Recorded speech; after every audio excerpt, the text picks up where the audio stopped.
Kung akala mo kailangan ng malaking cutting machine para gumawa ng stickers, nagkakamali ka.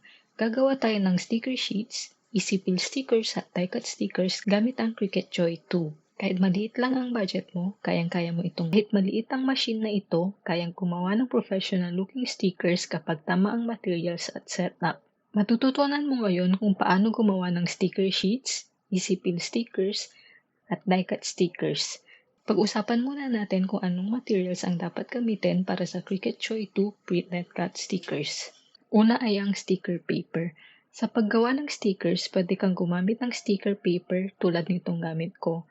Ang type na ito ay hindi waterproof kaya ideal ito para sa mga journal stickers, planner stickers, scrapbooking, craft projects na hindi na-expose sa tubig o araw. Kung ang stickers naman na gusto mong gawin ay para sa tumblers, mga sasakyan at laptop o mga personal items na nababasa o naaarawan, hindi ideal ang sticker paper. Mas magandang gamitin ang printable vinyl sticker. Ang printable vinyl ay mas matibay at water resistant, kaya mas angkop to para sa mga stickers na ginagamit sa everyday items. Para maging scratch resistant ang stickers, pwede kang maglagay ng self-adhesive laminate o madalas na tinatawag na phototop. May isang mahalagang bagay na dapat tandaan. Kapag naglagay ka ng laminate sa sticker paper, hindi pa rin ito magiging fully waterproof. Ang edges ng sticker paper ay exposed pa rin kaya pwedeng pumasok ang tubig sa sides at masira ang sticker. Kung ang goal mo ay waterproof stickers, mas magandang gumamit ng printable vinyl sticker bago mag-laminate. Marami ding design options ang laminate. Meron ding broken glass, rainbow, stars, hearts, at holographic effects. Magandang additional design element ito para maging mas unique ang stickers. Kung gusto mong gamitin ang mga brands na pinapakita ko dito, maglalagay ako ng link sa description box kung saan ka pwedeng bumili. Lastly, ang mga tools na kailangan mo, syempre ay ang Cricut Joy 2 and yung compatible na cutting mat. Kailangan mo rin ng printer. Pwede kang gumamit ng inkjet o kaya ay colored na laser printer. Gagana pa rin ang feature na to kahit alin sa dalawa ang gamitin mo. At kailangan mo rin ng paper trimmer o kaya ay cutter at ruler dahil hahatiin natin ang sticker sheet natin pagkatapos mag-print. Ngayon, pwede na tayong mag-start ng pag-create ng sticker. Familiar na tayo sa materials and tools na gagamitin, kaya punta na tayo sa design space. This year din, ginawa ng free ng Cricut ang create sticker feature nito. Kaya yun yung gagamitin natin. Dito sa may homepage, isi-select ko lang tong stickers and labels. Or pwede mo ring iselect tong new project, then stickers and labels. I-select ko lang to, ay lalabas lang na prompt dito pag sinelect mo yung template na stickers and labels. Dahil iba ang method ng paggawa ng stickers sa Joy 2 as compared sa mga Explore series, Maker series at Joy Extra. May instruction siya dito na pwede kang mag-create automatically ng stickers pagka-upload mo ng image dito sa Canvas. I-inform ka niya na rin na after mong mag-print ng stickers mo, kailangan mong hatiin sa gitna yung sticker sheet. Then, iselect lang natin tong start designing. Kung hindi ka nagkaroon ng prompt na tulad nung pinakita ko kanina, yan ay dahil hindi nakaselect yung Joy 2 sa machine na connected sa'yo. Dahil connected na yung Joy 2 sa akin, lumabas yung window na yon. Pero kung hindi ka nakakonect sa Joy 2, halimbawa nakakonect ako sa Explorer Air 2 naman dito at nag-create ako ng stickers and labels. Tignan natin. Ganito yung lalabas sa canvas mo. Kung gumamit ka ng Explore, Extra, or Maker na mga machine, ang lalabas sa canvas mo ay yung parang sheet ng sticker. Parang ganito yung lalabas. And pwede na tayong mag-upload ng mga images natin dito sa may sidebar sa left. I-select natin yung upload, upload image, then select browse at mag-open yung window kung saan ka pwedeng mag-select ng mga images. Mag-navigate ka lang sa folder kung saan nakasave yung image mo. For example, is-select ko to,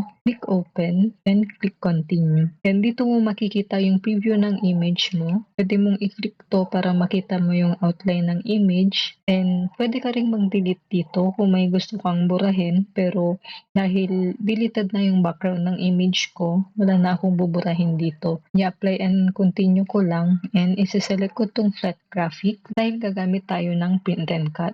Click continue and i-save lang natin sa collection then kung nakasubscribe ka sa Cricut Access, unlimited yung mga collections na pwede mong gamitin. Pero dahil hindi ako nagsusubscribe sa Cricut Access, 5 folders lang or collections lang yung pwede kong gamitin. Then click upload. Then automatically, meron na siyang naging outline dito dahil nga gumamit tayo ng template na stickers and labels. Merong mga context menu dito sa baba ng image. Isi-select lang natin tong edit sticker. Then gagawin natin siyang kiss cut. And dito sa may border, ito turn on ko siya para magkakaroon ng white na outline yung image. Pero kung gusto mong gawin siyang ibang kulay, for example, kung gawin light yellow yung outline niya, pwede akong mag-select dito sa may advanced. Ngayon, alam mo nang gumawa ng isang piece ng sticker.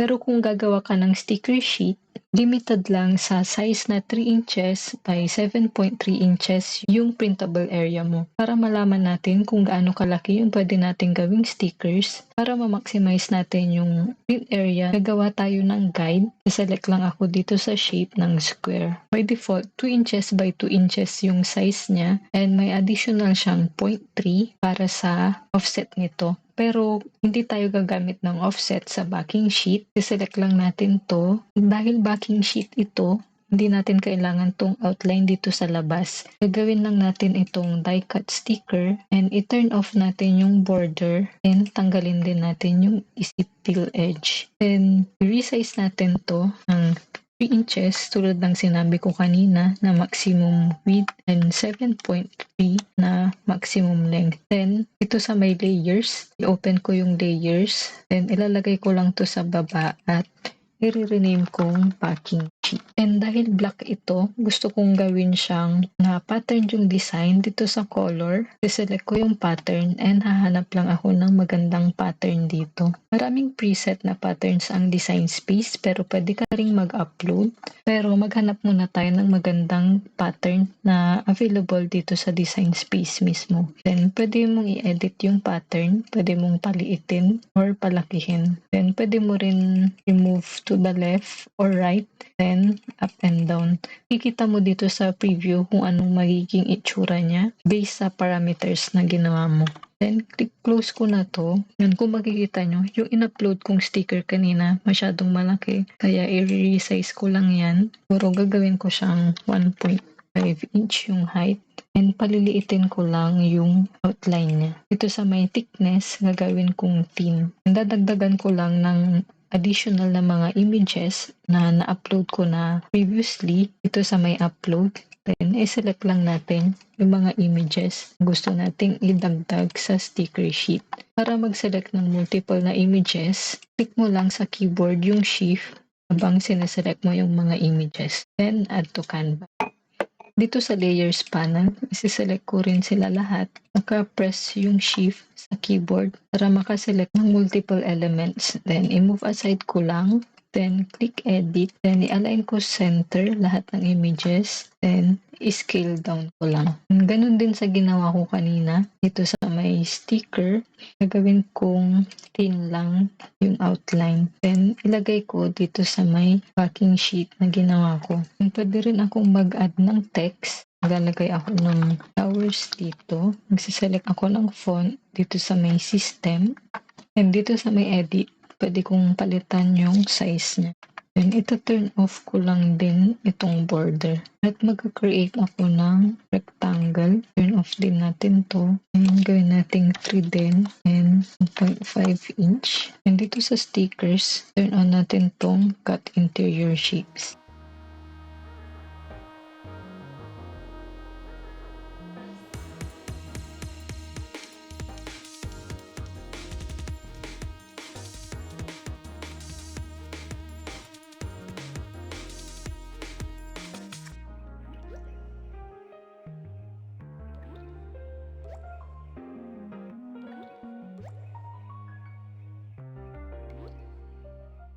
Enter ko lang to. And then, ang flatten dito sa create sticker ay hindi nag-activate kapag yun yung template na ginamit mo. Para gawin yung effect na the same sa flatten, isi-select mo yung mga objects na gusto mong i-flatten. Then, isi-select mo tong merge sticker. Then, isi-center ko lang to sa backing sheet. select ko silang dalawa, yung backing sheet and itong merge na sticker. Click align center horizontally, then align top. Yan, pwede ko na ring i-merge to. Then move lang natin sa pinakalikod. So, meron na tayong isang sheet ng sticker. I-duplicate ko to at ilalagay ko rin yung remaining na elements dito sa kabila. Kung okay na sa'yo ang arrangement ng elements, iselect mo tong right na sticker sheet, then click attach. Yun din yung gagawin ko dito sa my left side. Attach, and save ko lang to. Then, select na natin yung mate. Ang una kong gagawin dito sa sticker sheet, gagamit ako ng photo sticker paper. Ito yung ordinary na sticker paper na pwedeng gamitin sa journals and planners. Ito yung itsura ng mix screen. Kung makikita nyo, may space siya dito sa taas at baba. Pwede ka pang mag-add ng mga stickers dyan kung gusto mong gumawa ng die-cut sticker. Then dito sa material size, select ko lang yung A4, then click continue. Select natin yung send to printer, then magkakaroon ng prompt na ini-inform ka na magkakaroon ng registration marks. Yung print mo, ganito yung lalabas sa printer. Meron ding line sa gitna para alam mo kung saan magka-cut. Dahil magiging dalawang load ng stickers yung gagawin natin.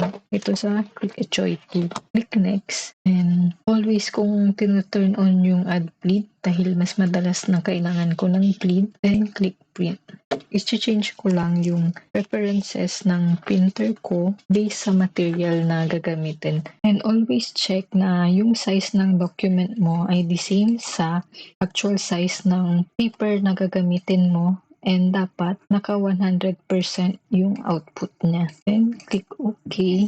Then hintayin lang natin matapos yung print. Ito na yung print out natin. Kailangan nating hatiin dito sa gitna itong sticker sheet.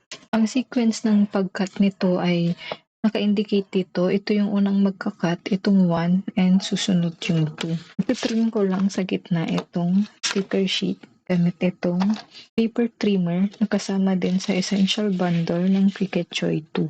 Ito yung 1, ito yung ilalagay ko muna na mauna dito sa my type clip mat. Tanggalin ko lang itong protective sheet niya. Naglagay na ako ng label dito para alam ko lagi kung anong side yung nasa harap dahil may difference yung harap and likod ng protective sheet na to. Sinundan ko yung mga hacks ng mga ibang crafters na naglalagay sila ng on, pero nakalimutan ko kasi kung saan ko ba sinulat, kung sa taas or baba, pero alam ko sa taas.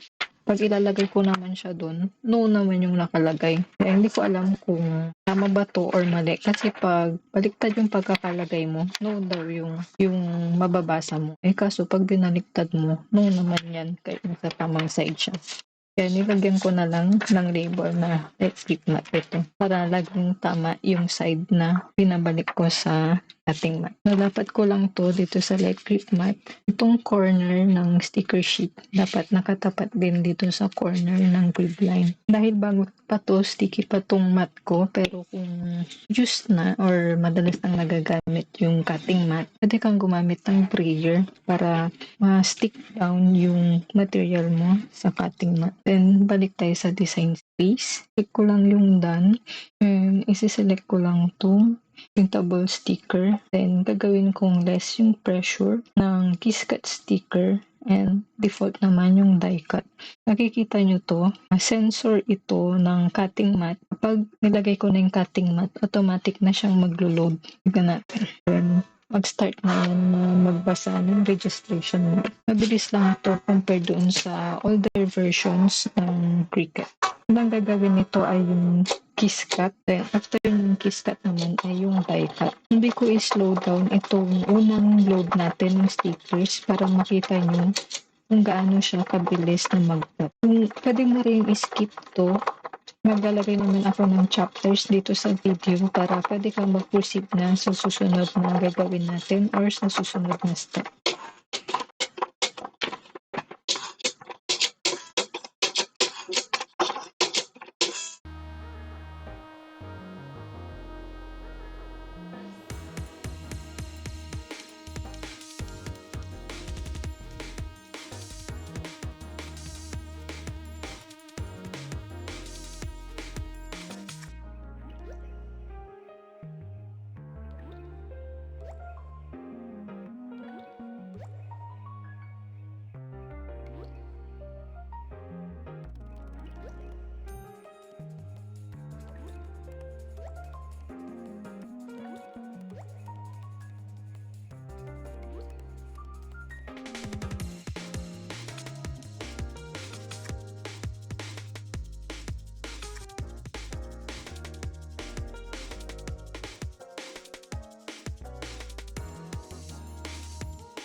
Tapos na lang yung kiss cut sticker, kaya isusunod naman niya ay yung die cut. Tapos na siyang mag-cut, walang unload button dito sa machine, kaya mag-unload ka sa design space. Click ko lang yung unload and iluluwa niya na yung ating mat. Tignan natin kung anong sticker sheet na. Compared sa 4R2 na ginagamit ko, mas powerful yung Cricut Joy 2 dahil nakaless lang yung pressure doon sa cut stickers ko. Pero ang nangyari, naging die cut pa rin. Kaya kailangan nating palitan yung material setting doon sa pangalawang load. Naging die cut sila dahil kahit nakaless yung pressure, nakat pa rin niya hanggang yung backing sheet ng sticker natin. And pwede ko pa rin naman itong gamitin sa journals. Lagay ko lang itong number 2 ng sticker sheet. Yan dito sa design space, papalitan ko siya. Dito sa browse all materials, ipili lang ako ng copy paper para mas manipis. Then yung kiss cut ko, less pa rin. Default naman yung die cut. Then iloload ka na siya ulit. Yan, tapos na yung second sheet natin. I-unload ko lang and tignan natin kung okay ba yung copy paper na gamiting material setting sa sticker sheets. Ito, may mga portions pa rin na hanggang likod ay nakat pa rin niya.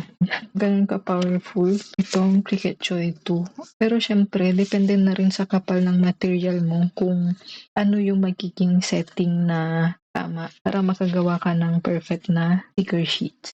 Then, pick done ko lang to. Subukan naman natin kung anong mangyayari kapag yung vinyl sticker naman yung gagamitin natin. And ito naman yung na-print ko sa vinyl sticker. And ito yung kaninang pinprint ko naman sa photo sticker. Hindi gaanong napapansin sa screen pero sa actual na print, mas vibrant yung napuprint dito sa vinyl. Kaya mahalaga na pumili ka ng tamang material para sa mga projects mo. Kakat ko lang to tulad ng ginawa ko kanina.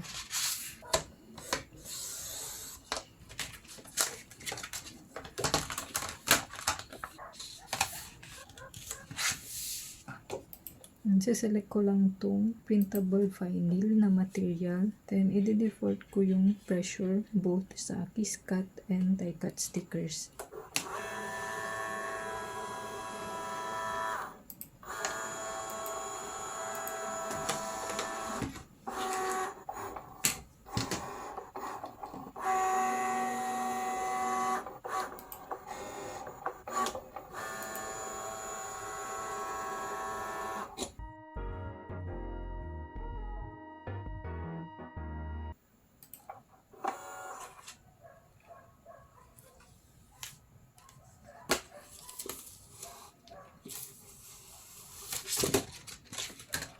Okay, mas naging maganda yung sticker sheet natin nung gumamit ng vinyl sticker.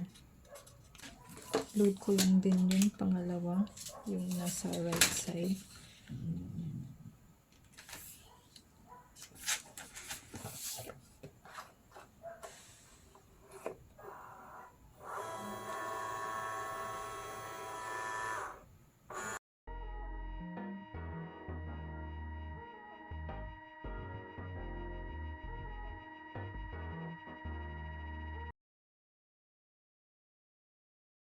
Ang susunod naman nating gagawin ay gagawa ng die-cut stickers.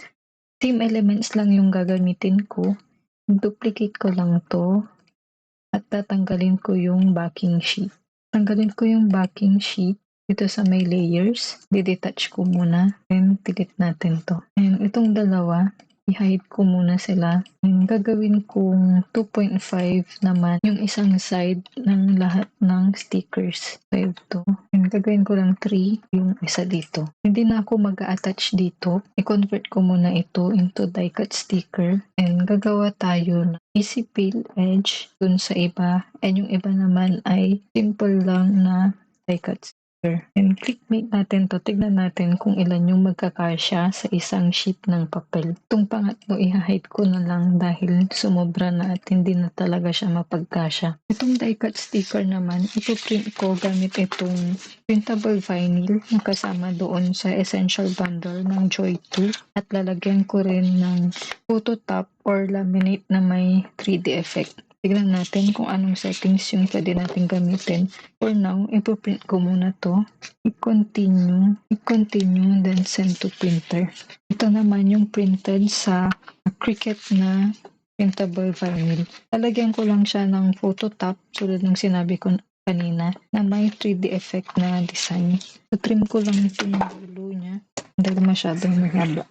Test din natin kung mahirapan ba yung sensor ng Joy 2 kapag scan ng glossy material. May pagka-glossy ito, tingin ko ma-off yung sensor dito sa may nagre-reflect na ilaw. Pero yung unang test print ko, gumamit ako ng glossy sticker paper. Wala namang naging problem sa pag-scan niya. Perfectly centered yung cuts and hindi ko na rin siya kinailangang i-calibrate kahit na first time use ko ng Joy 2. Ilagay ko sa matte yung number 1. Ito sa design space, i-click ko lang yung done and pipiliin ko to printable waterproof na white holographic sticker. Ang default lang din yung pressure ng iskat and die cut. Although sinet up natin siya na die cut sticker dahil gumawa tayo ng easy peel edges dun sa ilang piraso ng stickers kaya siya nagkaroon ng iskat sticker. And also, habang hinihintay nating matapos to, opinion ko lang naman to, pero I think mag-agree din yung mga iba na ang Joy 2 ay hindi maganda for business owners. Kung gusto mong magbenta ng stickers, hindi maganda ang Joy 2 para sa mga printed stickers dahil malaki yung nakoconsume na space niya dito sa paligid ng paper and also dito sa gitna. So, kung gumamit ka ng Explore or Maker series, yung nababawas lang or nasasayang lang na material mo ay yung dito sa outer edge. Pero may mga hacks din naman kung paano maximize yung print area ng mga stickers. Pero siguro in a separate video na lang yun. Kung gusto mong mapanood yung tutorial ko kung paano maximize yung print area ng Joy 2, mag-subscribe ka na and i-like mo rin itong video. Yan, so kahit na may laminate tayo, yung default na pressure ng die cut ay kaya niyang i-cut yung vinyl plus laminate. And tingin ko, kailangan mo ding piliin yung less dahil nakat pa rin niya yung kiss cut dito sa may dulo.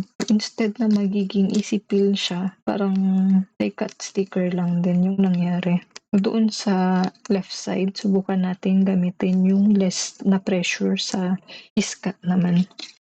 Pero overall, maganda yung design niya, especially naglagay tayo ng photo top.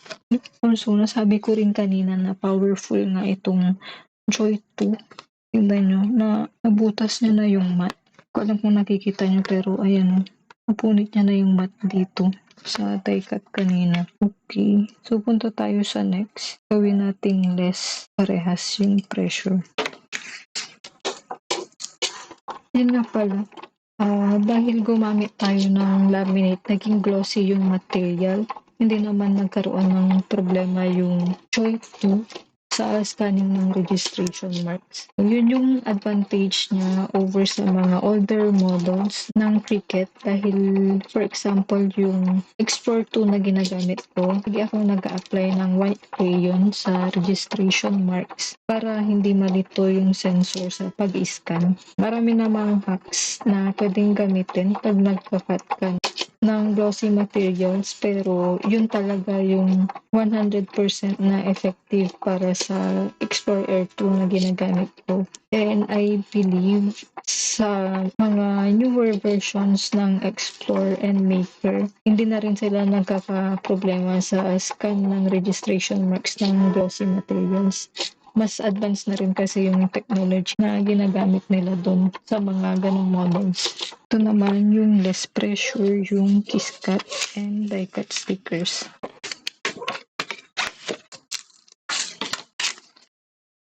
Last na test natin, gagamit naman tayo ng holographic na sticker. Same lang din yung gagamitin ko dito sa sticker na nilagyan natin ng photo top. Kaya ipuprint ko lang dito sa may design space.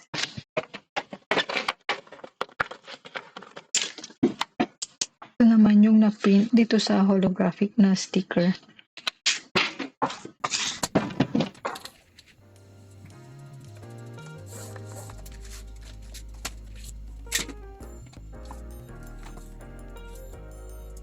Final thoughts natin sa Cricut Joy 2. It's a great machine for casual crafters and hobbyists. Ang pinakagusto ko rito, zero calibration needed. Pagkabukas mo ng box, pwede ka na agad mag-print and cut ng stickers. No more stressing over alignment. Isang heads up lang, even though maliit siya, don't underestimate its motor. Sobrang powerful nito kaya iba ang material settings niya compared sa bigger Cricut machines. Make sure to do your test cuts muna. Kahit makuha nyo ang perfect kiss cut sticker sa ibang machine, double check pa rin dito sa Joy 2 para hindi masayang ang materials niyo. If you're planning to use this for a sticker business, baka medyo mapaisip kayo. Malaki ang material wastage nito. There are 8 registration marks in total. Dapat doon na sa gitna kasi kailangan i-cut yung sheet into 2 para mag-fit sa 4.5 inch na width. The largest print area is only about 3 by 7.3 inches. Hindi siya ideal for bulk orders. Ang biggest win for me ay ang scanning. Kahit glossy sticker or may laminated film na super effective, walang problema ang Joy 2. It scans perfectly unlike sa older versions ng Explore series na minsan nag-e-error sa reflection. Para mas marami pa kayong matutunan sa paggamit ng Cricut Joy 2, hit that subscribe button. Huwag niyong i-miss ang next video ko dahil ituturo ko ang isang hack kung paano natin mapapalaki ang print and cut area ng Joy 2. See you in the next one and happy crafting!